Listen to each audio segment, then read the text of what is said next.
வணக்கம் சொந்தங்களே. இன்று நான் என்னத்தை பற்றி கதைக்க போகிறேன்னா டாக்டர் அர்ச்சனாவை பற்றி தான். சரியா? இன்று அரசியலில் பேச எல்லாருக்கும் வாய்ப்பு இருக்கலாம், அரசியலில் பேசுகிறதுக்கு. ஆனால் உண்மையை பேச யாருக்கும் துணிச்சல் இல்லை. அதுவும் நேருக்கு நேர், முகத்துக்கு முகம் பார்த்து உண்மையை ஆதாரத்தோடு சொல்கிற துணிவு டாக்டர் அர்ச்சனா ராமநாதனுக்கு மட்டும்தான் உரியது. அதிலும் குறிப்பாக தையிட்டி விகாரியை வைத்து அரசியல் செய்கிற அரசியல்வாதிகளில் இருந்தும் முற்றிலும் வேறுபட்டவர். ஒரு யதார்த்தவாதி. அரசியலில் பல பேர் இருக்கிறார்கள், ஆனால் பயமில்லாது உண்மையை பேசுபவர்கள் மிக மிக குறைவு. அதிலும் இன்றைய இலங்கை அரசியலில் ஒரு அரசியல்வாதி யாருக்கும் அடங்காது நேரடியாக பேசினால் அவர் சாதாரண நபர் இல்லை. அர்ச்சனா டாக்டர் ஒரு நடிகர் இல்லை, ஒரு குடும்ப அரசியல்வாதி இல்லை, ஒரு மருத்துவராக கேள்விப்பட்டிருக்கிறோம், ஒரு சமூக விமர்சகராக, நாடாளுமன்ற உறுப்பினராகத்தான் இருக்கிறார். அவர் அரசியலில் பிறந்தவர் இல்லை. அவர் முதலில் ஒரு மருத்துவராகத்தான் இருந்தவர். சாவச்சேரி ஹாஸ்பிட்டலில் மருத்துவமனையில் மக்களின் வலிகளை நேரில் பார்த்தவர். பணமில்லாத நோயாளிகள், அரசு அலட்சியத்தால் பாதிக்கப்பட்ட மக்கள், சமூக அநீதிகள் பலவற்றை கண்டு துடித்தவர். எங்களோட டாக்டர். அதுக்கு ஒரு சின்ன உதாரணம் ஒன்று சொல்ல போகிறேன். குழந்தைகளுக்கு ஊசி போடுறதுக்கு, அதான் அந்த மாதம் வர ஊசிகளை போட அம்மா மாதிரி தான் நீ கூட்டி கொண்டு வரவேன். அப்போ குழந்தைக்கு ஊசி போட்டு குழந்தை கத்துற போது அம்மா மேர் படுற வேதனைகளை கூட பொறுக்க முடியாதவர் தான் இந்த டாக்டர். அப்படித்தான் அவற்ற மனம் இருக்குது. பூவிலும் மென்மை. அதாவது மக்களின் வலிகள், அந்த நோய் ஊசி போடையக்கே அம்மாவுக்கு வலிக்குமேன்ற ஒரு இரக்க குணம் படைத்தவர் தான் இந்த டாக்டர். அப்படிப்பட்டவர் தான் இந்த வைத்தியர். எல்லா டாக்டர் மேரையும் சொல்லல, சரியா? அப்போ பாருங்களேன், அவரது பூ போன்ற இதயத்தை, மக்களின் வலியை பார்த்து வந்தவர். அப்போ எப்படி துடிச்சிருப்பார்? அவர் கடமையாக பணியாற்றி இருந்தால் பிரச்சனை இல்லை. வைத்தியர் என்றால் எப்படி இருக்க வேணும் என்று அவரை பார்த்துத்தான் நான் மறந்தோம். வைத்தியசாலையில் வரும் மக்கள் கூட பாதிக்கக்கூடாது என்று நினைத்தவர், அர்ப்பணிப்பாக செயற்பட்டவர். நினைத்திருந்தால் அநீதிகளை அந்த வைத்தியசாலையில் நடக்கிற அநீதிகளை கண்டும் காணாத மாதிரி ஏனோ தானுண்டு, சம்பளம் உண்டு, தந்த குடும்பம் உண்டு ரெண்டு இருந்திருந்தாள் இன்றைக்கு இந்த நிலை வந்திருக்காதன. மக்களுக்கு கெட்டால் என்ன, நாடு எப்படி போனால் என்ன, தந்த குடும்பம் உண்டு. அவர் சுயநிலைமை சிந்தித்திருந்தால் இன்று இப்படியெல்லாம் அவர் கரைச்சல் பட்டிருக்க தேவையில்லை. அதுதான் உண்மையான மக்களே. அதை முதல்ல புரிஞ்சு கொள்ளுங்கோ. அவர் மக்களை காப்பாற்ற இன்று அவருக்கு நீங்கள் கொடுக்கும் இடம் என்ன? அவரை தெய்வமாக நினைக்க வேண்டும் என்று தான் நான் சொல்வேன். ஏனென்றால் ஒரு மனிதனால் இப்படி அர்ப்பணிப்பாக இருக்க முடியாது. ஒரு தனி மனிதனால் தன் வாழ்வில் குடும்பம், பிள்ளை, சம்பளம் எடுத்தோமா, வீடு கட்டி சொத்து சேர்த்தோமா, இப்படி நினைக்கிற இந்த உலகத்தில் தட்டி கேட்டால் பிரச்சனை வரும், வேலை பறிபோகுமென்று சுயநலமான வட்டத்துக்குள்ளே இருக்கிற ஒரு மனிதனால் இப்படின்னு சிந்திக்கலாமண்டா அது கடவுள் தன்மையான, அதை கடவுள் என்று தான் சொல்லணும். எங்களோட பிரபாகரனுக்கு அடுத்த ஒரு தெய்வம். இந்த அனுபவங்கள்லாம் அவருக்குள்ளே அன்று ஒரு கேள்வியை எழுப்பியது.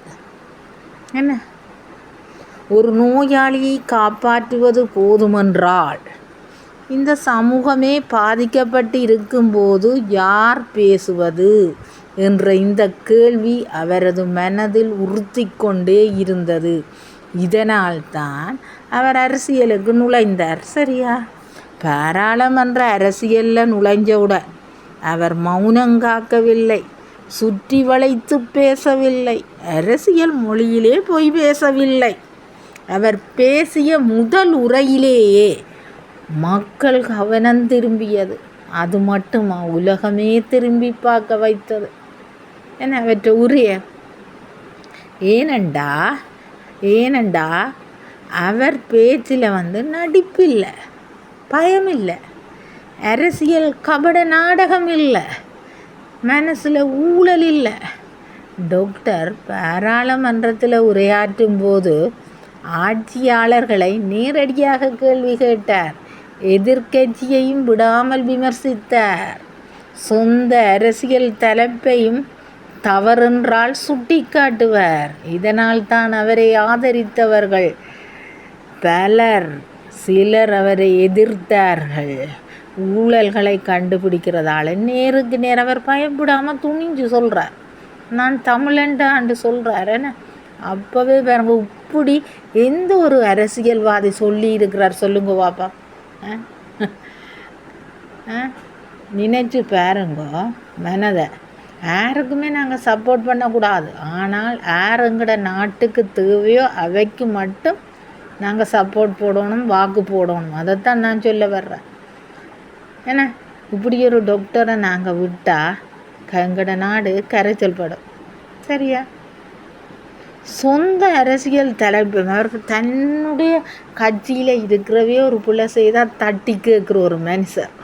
என்ன வேறு யாருன்னா விட்டு வைப்பாரா? அவர் தன்னுடைய கட்சியிலே இருக்கிறவே ஊட்டி வேறு ஒளிவு மறைவு போய் எந்த ஒரு ரெட் மார்க்கும் இல்லாத ஒரு ஆளாகத்தான் வச்சிருக்கிறார். அதுதான் அவருக்கு அரசியலில் கட்சியும் குறைய ஆக்கள் கட்சியின் எண்ணிக்கை குறைவாக இருக்கிறதுக்கு என்னென்னா இப்படியான மனுஷரை தேடி பிடிக்கிறதுக்கு அரைச்சாது.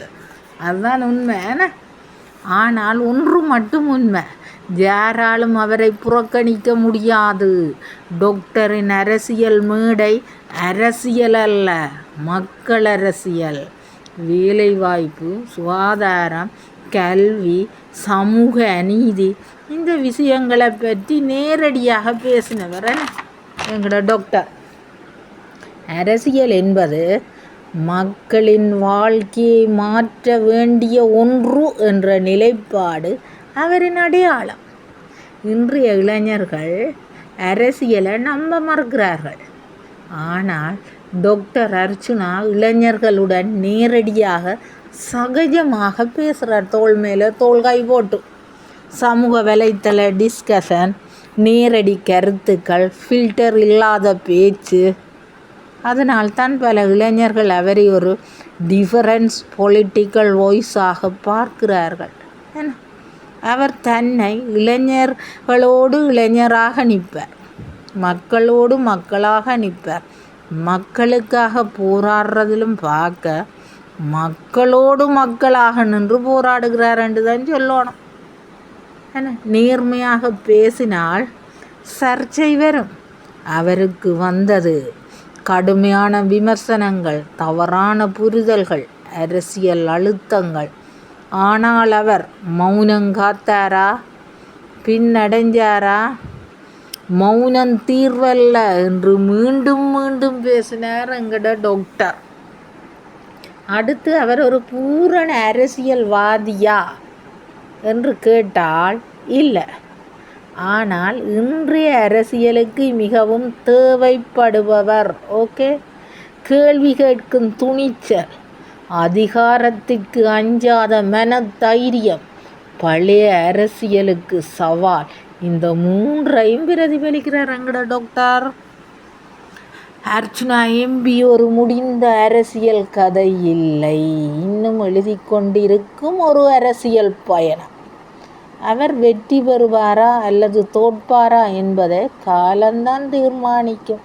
ஆனால் ஒன்று மட்டும் உறுதி, இவர் பயப்படும் அரசியல்வாதி இல்லை, இவர் மௌனமாக இருக்கும் மனிதரும் இல்லை என்பதை நினைவில் வைத்திருங்கள்.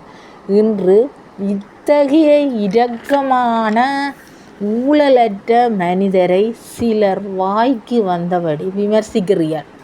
அதுதான் கவலை. நல்ல மனிதர் நாட்டுக்கு தேவை. இதற்காகவும் நாம் அவரை அரசியலில் இருந்து விலகிடமளிக்கக்கூடாது. அது எங்கட கையிலான்னு இருக்குது. அவருக்கு நாங்கள் வாக்களித்து தொடர்ந்து வச்சிருக்கணும். அவரது பாதையில் நாமும் பயணிக்கணும். சரியா? இன்றைக்கு அவர் என்ன நேற்று டிசிசி மீட்டிங்கே எடுத்துக்கொண்டாலே பாருங்க, அவர் என்ன வடிவாக பேசாமல் தானே இருந்தவர். நீங்கள் எத்தனை பேர் அவர் பேசாமல் இருக்கிற போது தான் தெரியுது ஆர் கத்தினம் துள்ளினமண்டு. ஏன்னா ஏனண்டா அவை இல்லான் டாக்டர் அமைதியான அவைக்கு பெரிய ஆச்சரியமும் ஊக்கமும். என்னண்டு டாக்டர் அமைதியா இன்றைக்கு இருக்கிறார் இந்த கூட்டத்தில். அவரை சும்மா அப்படி இருக்க விடக்கூடாது. வம்புக்கு இழுத்து அவர்கிட்ட இதை குறைக்கணுமே என்று எத்தனையோ பேர் துடிச்சிருப்பினான். டாக்டர் ரசையில் இனி டாக்டர் அப்படித்தான் இருப்பேன். அவருக்கு தெரியும் எங்கே கதைக்கணும். ஆனால் நேரடியாக பாராளுமன்றத்தை கேட்க வேண்டிய கேள்வியை நேராக கேட்பேன். அதில் குறுக்க நின்றாலும் டாக்டர் தண்ட இதை விட மாட்டார். சரியா? பாருங்க, ஊழலற்றவர் என்ன டாக்டர். ஊழல் உள்ளவையெல்லாம் துள்ளினம் கத்தினம் பேசினம் வாய்க்கு வந்தபடி. பார்த்தீங்களா டாக்டர் எப்படி அமைதி இருக்கிறார். இதுவரை காலமும் அவை அப்படித்தான் கத்தி கொண்டு தான் இருந்தவர். அது டாக்டரும் கதைக்க அது டாக்டர் மேலே தான் எல்லாரும் பழிய போட்டியாவே. இப்போத்தான் தெரியும் டாக்டர் அடங்கினோன்னா மற்றவ கத்தி கொண்டிருக்கணும். டாக்டரால் ஒரு நிமிஷம் தன்னை மாற்ற இயலும். உங்களுக்கு அவர் கதைக்கிறது சும்மா வாய்க்கு வந்தபடி கதைக்கிறது தான் உங்களுக்கு பிரச்சனையுண்டா. டாக்டர் கதையை விட்டுட்டார். டிசிசி மீட்டிங்லேயும் சும்மா குலைப்பார். பண்பான வார்த்தைகள்லானே என்ன நீங்கள் அதட்டுறீர்கள். சொல்ல வார்த்தை இல்லாமல் அதால் தானே என்ன நீங்கள் இப்படி கதைக்கிறீர்கள் என்று டாக்டர் அந்த வார்த்தையை விட்டுட்டு இருந்தார். ஆனால் மற்ற நீங்கள் என்ன செய்தீர்கள்? எல்லாரும் கதைச்சிகள் சண்டை பிடிச்சிகள். அப்போவும் டாக்டர் என்ன சொன்னார்? பேசாமல் இருங்க. இப்போ உங்களுக்கு சிந்திக்க ஏன் டாக்டர் அப்படி இருந்தவராண்டி இப்போ உங்களுக்கு பெரிய மனசில் பெரிய நெருடலாக இருக்குது. ஏன்னா இல்லை அரசியல்வாதியும் என்னண்டு இருந்தவர் பேசாமல் ஆச்சரியமாக இருக்கேன். நித்திரை இல்லாமல் இருப்பீங்க நீங்கள்லாம். ஆனால் டாக்டர் நல்ல வெளுகாய பேசாமல் இருப்பேன், நல்ல வடிவாக இருப்பேன். என்னென்னா அவர்கிட்ட மனதில் எந்த குற்றமும் கள்ளமும் இல்லை. மக்களுக்கு அவர் தெரிவித்து கொண்டு இருக்கிறார். நடக்கிறதே அப்படியே. அவர் தன்னை மனசு தன்னை இதில் வாழ்க்கையில் அதாவது அரசியலில் மக்களுக்கு ஒளிவு மறைவு இருக்கக்கூடாது என்று அவர் நினைச்சு கொண்டு செயற்படுறார். அதனால் அவருக்கு பின்னுக்கு மக்கள் நாங்கள் ஆதரவு கொடுக்குறோம். பின்ன அவர்கிட்ட டாக்டர்கிட்ட அடுத்தது டாக்டர் ஹாஸ்பிட்டலில் இருக்க இப்படி அவர் ட்ரீட் பண்ணிடுறவர் பேஷண்ட்டுகளை. அதையும் நாங்கள் கண் முன்னால் பார்த்து நாங்கள் ஒளியோ டாக்டரோடு ஒரு நாளும் கதைக்கல. ஆனால் டாக்டருக்கு என்ன தெரியுமோண்டா இல்லை. ஆனால் அவர்கிட்ட ஹாஸ்பிட்டலுக்கு மருந்தெடுக்க எல்லாம் போயிருக்கிறேன் வந்திருக்கிறேன். ஆனால் அவருக்கு தெரியாது. அப்போக்கு நான் அவர் இப்படி ஒரு டாக்டர் இருக்கிறாராண்டு வியந்தனா. இப்படியும் உலகத்தில் டாக்டர்ஸ் மாதிரி தெய்வங்கள் என்று சொல்லுவினமே, அந்த தெய்வம் இந்த டாக்டர்ன்றதே ஆண்டு நான் உணர்ந்தனா. சரியா? அவர் இப்போவும் தன்னை படித்த நானுண்டோ டாக்டருண்டோ எம்பியுண்டோ அவர் தன்னை ஒரு நாள் கூட உயர்த்தி காட்டியதில்லை. ஆனால் அவருக்கு காட்டுற தராதரம் தகுதி எல்லாருக்கும் மேலே இருக்குது. ஆனால் அவர் அப்படி நடக்க இல்லை. ஏன்னா அது தேவையில்லை அவருக்கு. அவருக்கு என்ன குறை? படிக்க இல்லைன்னு மனதில் நினைக்கிறதா என்ன? எல்லாம் கடவுள் கொடுத்து வச்சிருக்கிறார். அவரை பங்கலாய்க்கப்பட வேண்டிய ஆள் இல்லை. அவர் நிறைவு பெற்று ஒரு நிறை குடம் மற்ற அரை குடங்கள்லாம் தளம்பி கொண்டிருக்குது. சரியா? அவர் கதைக்கிறது தான் உங்களுக்கு குற்றம் உண்டா? அவர் தன்னை மாற்றிக்க ரெடி. ஆனால் நீங்கள் தாங்க மாட்டிய டாக்டர் அப்படி கத்தாமல் அந்த நாய் பேயன்ற வார்த்தையை சொல்லாமல் விட்டால் நீங்கள் குழம்பிடுவீங்க. சரியா? அதுதான் நம்ம டாக்டர் நல்லதுக்கு சொன்னதை கூட உங்களுக்கு புரிஞ்சு கொள்ள முடியாத மக்களாக இருக்கிறீங்களே. அதுதான் கவலை. ஆனாலும் டாக்டரை நாங்கள் வாக்கு கொடுத்து அவர் விலக நினைச்சாலும் மக்களாகிய நாங்கள் விலகாமல் அவரை தொடர்ந்து பயணிக்க வைக்கணும். முதலமைச்சர் எலெக்ஷனோ அல்ல மாநசபை எலெக்ஷனோ அல்லது இந்த எலெக்ஷன் வந்தால் அவருக்கு தான் நாங்கள் ஓட்டு போடுவோம். அதில் எந்த மாற்றமும் இல்லை. எப்படி கத்தி குளறினாலும் எங்களுக்கு தெரியும் எது உண்மை எது போய் யார் உண்மையானால். இன்றைக்கு தமிழரசு கட்சி வெளுத்து சாயம் போயிருக்கேன்னு சொல்கிறதெல்லாம் போய் இப்போ டாக்டரை சாட்டுறது மாறி மாறி ஏன்னா ஒரு உருட்டு பிரட்டு இந்த வெள்ளை வேட்டிகளுக்கு எலெக்ஷன் போட்ட காலம் எப்போவோ போயிடுச்சு என்ன. நாங்கள் இனி கொஞ்சம் பேர் எங்கட கட்சி சார்பாக நினைச்சு வச்சிருக்கிறேன். இந்த இதில் டாக்டருக்கு தான் அமோக வெற்றியடைய டாக்டரை வைக்கணும். இதுதான் எங்கட கனவு. சரியா, இத்துடன் காணொலியை முடிக்கிறேன். எந்த சேனலை சப்ஸ்கிரைப் பண்ணாதவ தயவு செய்து சப்ஸ்கிரைப் பண்ணி லைக் பண்ணுங்க. நீங்கள் தரும் ஆதரவு தான் மேன்மேலும் வளர வைக்கும். வணக்கம்.